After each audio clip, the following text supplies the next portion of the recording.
Run away now. It happened at a restaurant where my family and I visited after a long time. When the waitress handed me the menu, for some reason, she had a pale face and her hands were trembling. I held my breath as I read the message tucked into the menu. I shouldn't be here. Realizing the danger from her strange demeanor, I made up my mind to escape with my daughter. And the moment we climbed out of the restroom window, a voice stopped us. I am Lily Brown, and I am 30 years old. I recently celebrated our 5th wedding anniversary with my husband, David, who is 1 year older than me. We met at a mixer, hit it off, and got married smoothly. I have no major complaints about him. While showering our 4-year-old daughter, Mia, with love, we led a content but ordinary life as a family of 3. At that time, I believed these peaceful days would last forever. However, everything changed when something happened, a turning point that would shatter our tranquility in an instant. It all began when my husband approached me and pleaded with a serious expression. I've been thinking about quitting my job and starting my own business. As I listened to the details, I learned that he had been secretly preparing to launch a company while working at a real estate agency. With approximate plans in place for funding and personnel, he was eager to open his own business. Honestly, I wasn't surprised by this revelation. You see, most men aspire to have their own company, had been David's mantra since our early dating days. So, from the moment we got married, I secretly resolved to support my husband when he eventually expressed his desire for independence. Besides, my steady job in the food industry post-marriage had allowed us to build up sufficient savings. There was no reason to refuse his proposal. Understood. I replied. It won't be easy, but I'll support you as much as I can. David's relief and joy were palpable. Really? Thank you. I'm so glad you're my wife, Lily. Seeing his genuine happiness, I couldn't help but smile. And so, we embarked on a new life, determined to make David's dream a reality.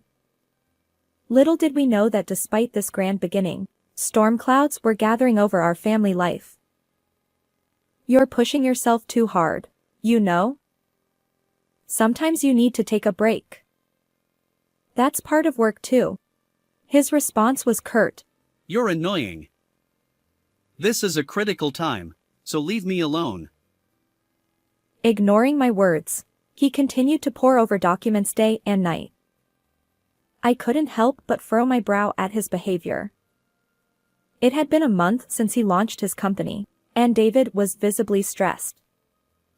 The business wasn't going as smoothly as he'd hoped, and some of the employees who initially supported him had left. I never expected everything to go perfectly from the start. That's why I believed in taking things at his own pace, gradually growing the business without unnecessary pressure. Listen. I reassured him. It'll be okay. Eventually, things will work out, and when times get tough, I'll be there to support you. Okay? But then he accused me. You think you're better off because you earn more, don't you? Surprised, I replied. What? No, that's not it. He scoffed. Whatever. Just go away. You're getting in the way of my work. David remained tense, impervious to my concern. But when I saw Mia, our daughter, casting an anxious glance at her completely transformed father, my heart tightened with emotion. However, even after several months had passed, the situation not only failed to improve but worsened steadily. The business struggled to gain traction, and David's frustration grew more intense. Late one night, as he sat in his study, his anguished cry echoed through the house. Why isn't it working? Alarmed, I rushed to the door and found torn notebook pages scattered across the room. David had a habit of jotting down his thoughts in notebooks, but it seemed he'd lost his temper and destroyed them. It's such a waste of notes. Let me help you put them back together, I offered gently. His response was harsh. You're annoying. I don't need this crap anymore. Despite my attempts to soothe him, he stormed out of the house like a sulking child. His behavior had changed dramatically. I couldn't hide my unease. Sometimes he'd lash out, and other times he'd mutter to himself as he left the house. Clearly, his mental state was unstable. We'd been married for a considerable time, but I'd never seen David like this. Initially, I tried to persuade him to take a break, but lately, my goal was simply to avoid upsetting him. Although I'd resolved to support him, he'd become unmanageable. How can I bring back the old David? I wondered, recalling the happier days before he quit his job. I struggled to restore our lost normalcy. However, one day, an incident occurred that I could no longer ignore. It happened when I asked my husband to pick up a simple item on his way home from work. Thank you, but there's something about this curry sauce mix that neither Mia nor I can eat. His response was defensive. What? Are you blaming me for making a mistake? I went shopping, didn't I? I clarified. No, I truly appreciate you getting it. It's just that you bought a different brand than the one I asked for. His anger flared. You're annoying. How dare you challenge me like that, failing as a wife? Despite my gentle admonishment, he raised his right hand and slapped my cheek with considerable force. I stumbled backward, but he didn't even glance at me. Muttering something, he walked away. I stood there, unable to console our crying daughter, my cheek throbbing. I had suspected something was off with David, but I never imagined he'd raise his hand against me. I can't let Mia be in danger any longer, I thought. At the same time, I finally began to consider escaping from him. The expectations I once had for the kinder version of my husband had vanished, and I felt a sense of danger. However, a few days later, something happened. It was a day when my husband suggested, Let's go to a restaurant as a family. It's been a while. There's a place I frequent. His usual tense demeanor seemed to vanish. David took our daughter and me outside with an oddly calm expression. Initially, I wondered if something good had happened, but his sudden change left an eerie feeling, like the calm before a storm. Yet my daughter exclaimed, Daddy is taking us to a restaurant. She looked excited, and I felt guilty for causing anxiety at home. Despite my suspicions, I decided to go out. The first sense of unease hit when we were led to our seats. The waitress handed each of us a menu booklet. I noticed her hands trembling slightly. When I looked up, her complexion seemed off, pale, perhaps unwell. Is she feeling okay? I wondered. Lost in thought, I quickly drank the water she'd brought. I'll get a refill. He headed toward the kitchen. Despite the oddities, I decided to focus on ordering. I opened the menu, determined to make a choice. In the next moment, the characters before my eyes made me widen them in shock. What? There, inexplicably sandwiched between the menu pages, was a single sheet of paper. And on that note, trembling letters spelled out, "Run away now." As I pondered this, my mind raced through past events. David's sudden violent outbursts, followed by an oddly gentle demeanor. The waitress's strange behavior. And now, this note seemingly meant for me alone.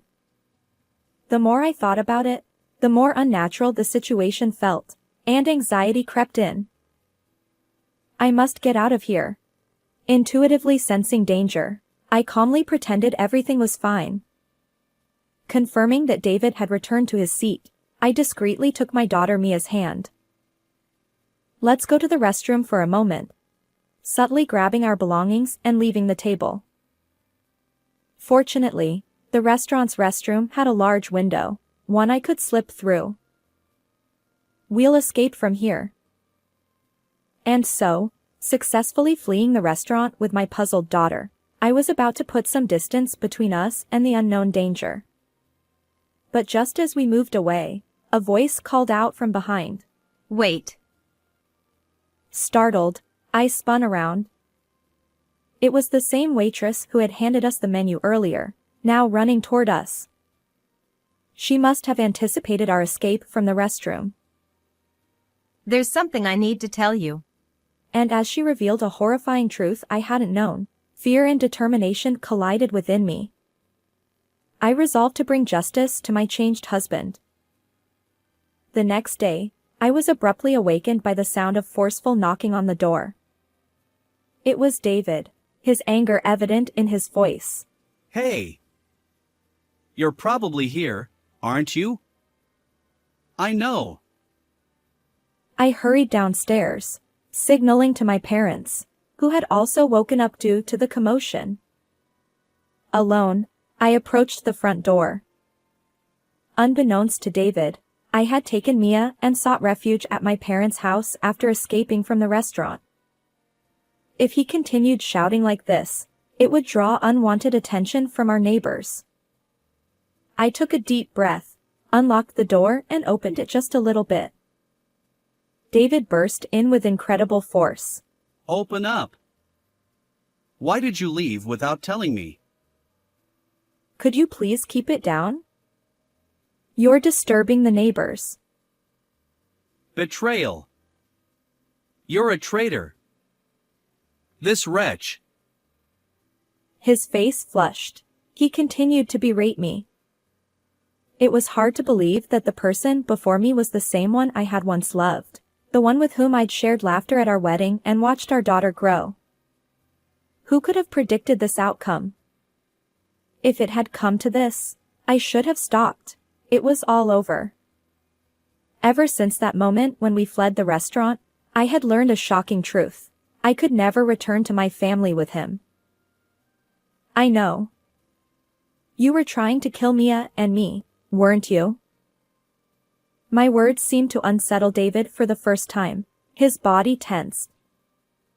After escaping from the restaurant, Tracy, the waitress who had warned us of danger, comforted my bewildered daughter and me, explaining everything in a safe place. You and your daughter have peanut allergies, right? Yes, that's correct. But why do you ask? Actually, your husband was trying to feed you peanuts. According to Tracy, at that moment, while we thought he had gone to get water, my husband had secretly ordered a salad with peanut dressing, hoping we wouldn't notice. For Mia and me, who have allergies, that ingredient was as dangerous as poison, threatening our lives. Given my vigilance about food, from snacks to canned goods and even curry sauce mix, David couldn't have been unaware. In essence, he intentionally ordered allergens, attempting to send us to our demise. Were you after insurance money, perhaps? Independence seemed tough for you. As anger bubbled up, I trembled. While I feared for my life, what infuriated me most was that David had considered harming our precious daughter. If it were merely financial hardship, I would have supported him tirelessly. After all, mutual support is the essence of marriage. But how could he entertain such a horrifying idea about our sweet child? I didn't do any of that. It's all your imagination. There's no evidence. His panicked voice echoed through the room as I stared at him down. Unfortunately, I have all the evidence I need. Remember the notebook you kept at home? David seemed lost for words, perhaps realizing he'd been caught. But why did Tracy, the waitress who warned us about the danger, know about our allergies and manage to thwart this incident? The answer lay in his habit of keeping a notebook. Tracy had accidentally glimpsed its contents while refilling water. In that notebook, she found details about our allergies and the entire plan to harm us. Though surprised, Tracy couldn't be sure if he was serious, so she couldn't report it to the police. Instead, she discreetly alerted the entire restaurant staff. When David brought us there, chaos erupted in the kitchen. Before we came here, I retrieved the notebook with the plan. Wait. Return it. Without that, I continued. It's already in police custody. Finally grasping the gravity of the situation, David turned pale and trembled. I found the incriminating notebook in the study. As a witness to the fact that he intentionally ordered a menu item containing peanuts, I took Tracy with me and rushed to the police station with evidence. The police promptly accepted our complaint as a case once they reviewed the surveillance footage from the restaurant, which clearly captured David's behavior. My parents reported it earlier, so the police will arrive soon, I revealed, my ears attuned to distant sirens. As I stared at my pale-faced husband, he began to panic. I'm sorry. I didn't mean it that way. Please help me. Tell the police it was a misunderstanding. He desperately pleaded with me, tears streaming down his face. That's impossible, isn't it? My husband stammered. The company is on the brink of collapse, and I need money. That's why I'm so sorry, forgive me. But as I coldly dismissed him, his apologies fell on deaf ears. No matter how happy our days had been, I couldn't forgive this man who had threatened my life and that of our precious daughter. Make amends properly.